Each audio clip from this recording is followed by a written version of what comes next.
Hello everyone शांति पाठशाला को मु आपण मानंकु स्वागत जनाउछि। आजिकार एक नूतन वीडियो रे आमे आलोचना करिबा निशा मुक्त दिवस उपलक्षे एक सुंदर भाषण। भिडियोटी को आरंभ करिबा पूर्वरु चैनल को सर्वप्रथमे सब्सक्राइब करिनियंतु एवं पाखरे थिबा बेल आइकन टिकु मध्य प्रेस कर दियंतु। चलंतु आरंभ करिबा। सम्मान्य सभापति महोदय, पूज्य गुरुजी गुरुमा, स्नेहर छोट बड़ भाई ओ भौणी माने एवं आजि सभारे उपस्थित समस्त सभासदगण, आजि एही निशा मुक्त दिवस उपलक्षे मते किछि कहिबार सुजोग मिलिथिबारु मु निजकु धन्य मने करुअछि। ड्रग्स ना सुनिले आज प्रत्येक वर्गर प्रत्येक स्तरर लोकंक मुह विवर्ण देखा देउछि। एथिपाई युवक मानंक पिता माता प्रमाद गणुछंती, आशा ओ आशंका भितरे गति करुछंती। समाजरे सेमानंक प्रतिपत्ति सुनामरे आँच आसुछि। साधारणतः निशाखोर व्यक्तिर निशा सेवनर उत्कंठा बा आग्रह कमाई देबा बा बंद करिदेबा अर्थ निशा मुक्ति।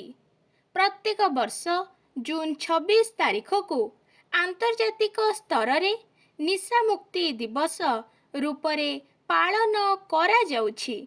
जणे निशासक्त व्यक्ति सबुबेले मने करे जे जहा करुछि ठीक करुछि, से जहा खाउछि ठीक खाउछि, सबु ठीक भितरे सबुतक भूल करिब से निशाखोर लोक। जदि जणे निशाखोर व्यक्ति को सठिक मार्ग देखाजिब, से निश्चित निशा सेवनरु विरत रहिब। मनीष साधारणतः स्नेह कांगाल। निशा सेवनकारी सबुबेले मनोवृत्ति को परिवर्तन ओ मार्जित करिबा निहाती आवश्यक। जणे निशा मुक्त केन्द्र रे भर्ती हेबा परे एवं सेठारु फेरिबा परे पुणी निशा खाए, एहा एक मानसिक रोग जहार चिकित्सा करा न गले रोगी बेसी दिन निशारु मुक्ति पाई पारे नाही। दिन थिला मद को निशा कुहा जाउथिला, वर्तमान मद व्यतीत नार्कोटिक्स ड्रग्स यथा हेरोइन, ब्राउन सुगर, नार्फिन एवं हल्ट्यूम, फेनार्गन निशा रूपे व्यवहृत। वर्तमान भारत रे व्यवहृत हेउथिबा निशा मध्यरु शतकड़ा 80 भाग डाक्तरी औषध दोकानरू मिलुछि। नार्फिन वर्तमान बजार रे बहु परिमाण रे मिलुछि, किंतु नियम रहिछि जे एगुड़िक डाक्तरंक बिना प्रेस्क्रिप्शन रे विक्रय करिबा मना। ए मना को केते जण मानुछंती। निशा सेवन द्वारा जणे व्यक्ति वर्गर तथा पैशाचिक व्यवहार प्रदर्शन करे। निशा सेवन समाजर प्रत्येक वर्ग को उद्भ्रांत करिदिए। विशेषतः युवपीढ़ी ड्रग्स रो शिकार हेउछंती। सेथिपाई एहा एक जटिल समस्या। एथिरे पिता माता, गुरुजन, शिक्षक समस्तंकर गुरु दायित्व रहिछि। कारण निशा सेवनकारी लोकटी केवल तार परिवारर बोझ हुए नाही, बरं आम गाँर, सहरर ओ आम समाजर बोझ होई पड़े। आजिर दिनरे आमे समस्ते संगबद्ध हेबा।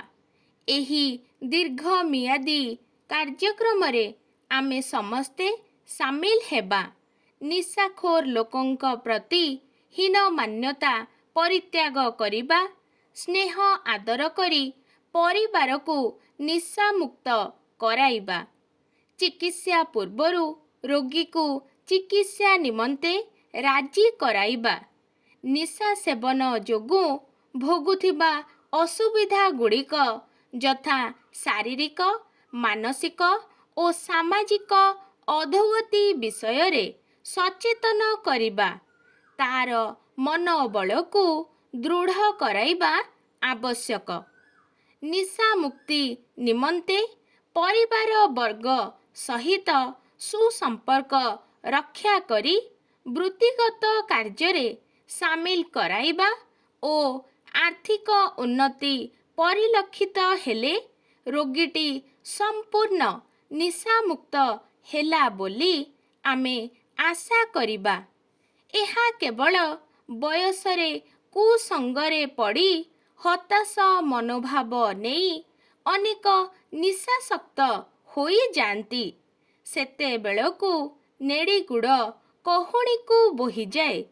ଆମେ ସଚେତନ ହେବା ଓ ନିଶାମୁକ୍ତି ଆନ୍ଦୋଳନକୁ ଆଗକୁ ନେଇ ଦୁନିଆକୁ ସରସ ସୁନ୍ଦର କରିବା। ଏତିକି କହି ମୁଁ ମୋର ବକ୍ତବ୍ୟ ଶେଷ କରୁଛି। ଆଜିକାର ଭିଡ଼ିଓଟି ଆପଣଙ୍କୁ କିପରି ଲାଗିଛି କମେଣ୍ଟ ମାଧ୍ୟମରେ ନିଶ୍ଚୟ ଜଣାଇବେ ଏବଂ ଲାଇକ୍, ସେୟାର, ସବସ୍କ୍ରାଇବ୍ କରିବାକୁ ଜମାରୁ ଭୁଲିବେନି। ଧନ୍ୟବାଦ।